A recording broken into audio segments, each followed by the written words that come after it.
til å begrense seg til Oslo-regionen. Helt presis hva som har skjedd, det er usikkert. yon 아이비데 린드크비스트, 줄여서 yon 린드크비스트 작가는 어딘가 묘하게 불쾌하고 꺼림직하면서도 독특한 설정과 크리처들을 통해 독자들을 어둡지만 아름다운 세계관으로 안내하는 작품들로 유명합니다.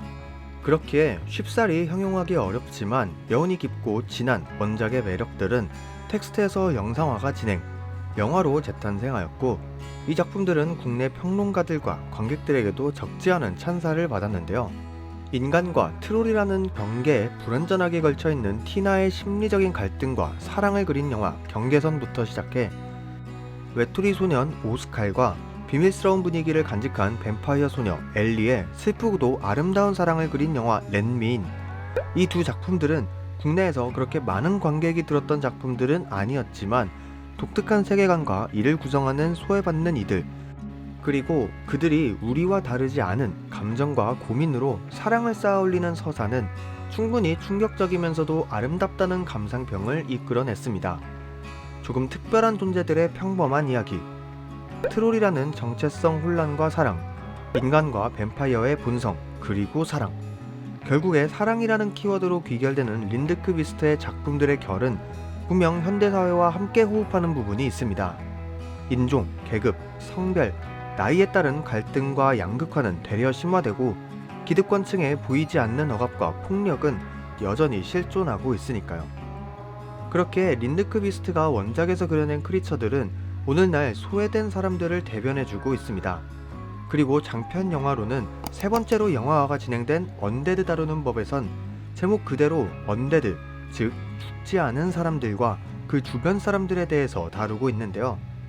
여기서 독특한 부분은 지금껏 죽지 않는 사람들을 그리는 작품에서 이들은 공격적인 성향이 강하고 비위생적이며 흔히 말하는 좀비라는 크리처로 바라보면서 공포의 대상으로 비추는 게 일반적이었다면, 이번 작품에선 죽음과 그 이후의 안식을 강탈당한 이들이 되어 언데드가 되어버린 이들을 사랑과 연민, 그리고 그리움의 대상으로 그립니다. 내가 사랑하는 손자, 아들, 아내, 반려자가 예전과는 다르지만 다시 내 곁으로 돌아왔을 때 느끼는 복합적인 감정. 머리로는 내가 사랑하는 사람은 이미 죽었음을 인지하고 있지만 눈앞에 그 사람을 마주했을 때 억누를 수 없는 복잡 미묘한 감정들을 작품은 굉장히 정적이고 현실적이게 그려냅니다. 그리고 바로 이 지점에서 작품의 호불호는 크게 나뉘게 되죠. 서론이 길었습니다. 오늘의 작품 언데드 다루는 법에 대한 감상평과 좋았던 점, 아쉬웠던 점에 대해 이야기해 볼 텐데요. 작품에 크고 작은 스포일러가 포함되어 있으니 감상에 유의해 주시길 바랍니다. Mamma er død. Og så våknet hun igjen. Hva betyr det? Jeg vet ikke.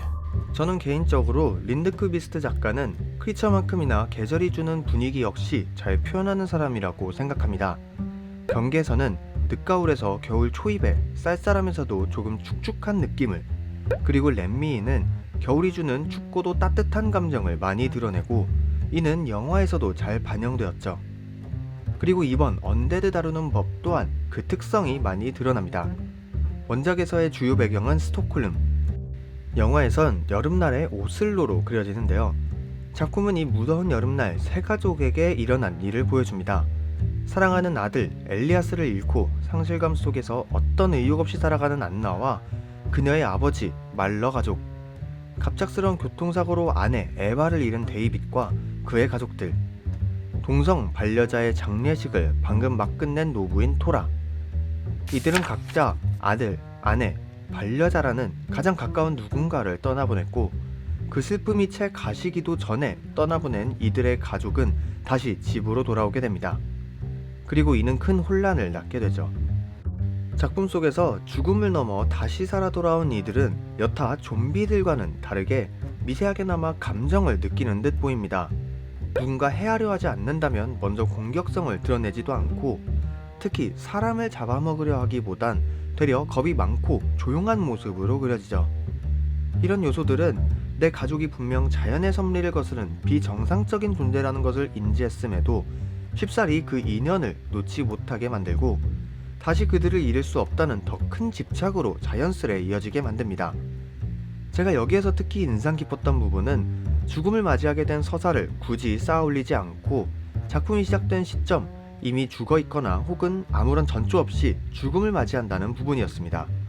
많은 책, 드라마, 영화, 애니메이션 등 스토리 컨텐츠에서 죽음이라는 소재는 극의 분위기를 가장 크게 전환시켜주는 장치이고 그렇기 때문에 주요하게 다뤄지지만 언데드 다루는 법에서의 죽음은 가족이 다시 돌아오게 되는 하나의 작은 장치 정도로 설정이 되기에 죽음 이후 다시 돌아온 가족들을 받아들이는 산 사람들의 감정과 행동에 더욱 집중할 수 있게 됩니다.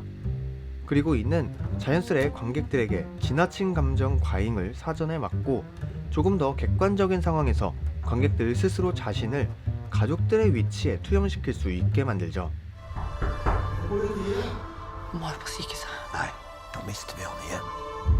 언데드 다루는 법은 분명히 일반적인 관객들의 시선을 반대 방향으로 한번 옮겨놓고 시작한다는 부분에서 나름의 의의를 갖는 작품입니다.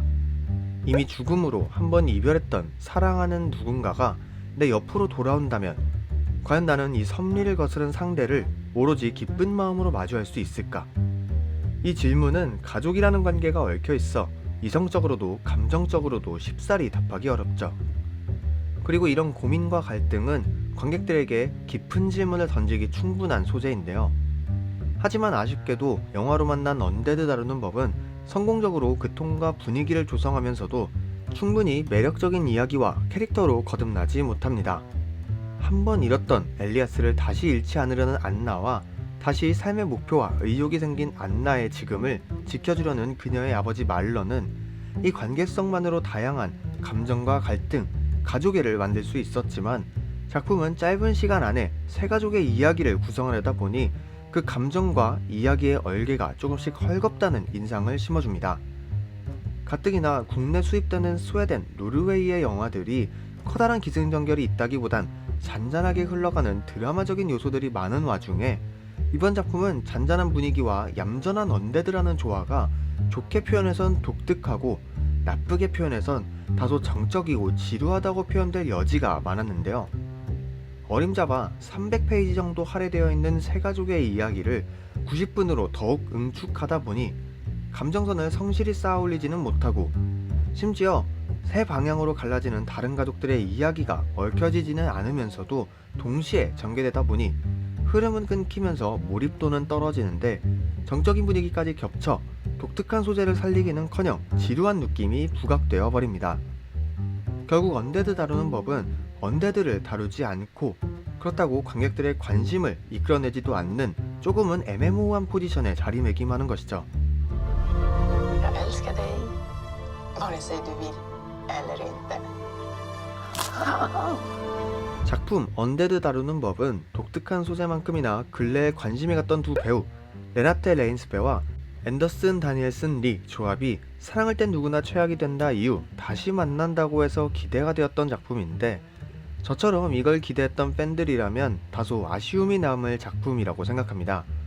두 배우는 작품에서 각기 다른 이야기에 속해 있어 만나지도 않을 뿐더러 각자의 이야기에서도 매력을 많이 보여주지 못했기 때문입니다. 개인적으로는 차라리 작품을 액자식 구성으로 각각의 독립된 단편 영화처럼 나열했으면 더 낫지 않았을까 하는 생각도 들었습니다. 여러분들의 생각은 어떠하신가요? 언데드 다루는 법처럼 가장 가깝고 사랑하는 사람이 죽음을 거슬러 다시 돌아온다면 어떨 것 같으신가요? 자유롭게 의견 남겨주시고요. 저는 다음번에 또 다른 리뷰 영상으로 찾아오도록 하겠습니다. 감사합니다. Säg du vill eller inte.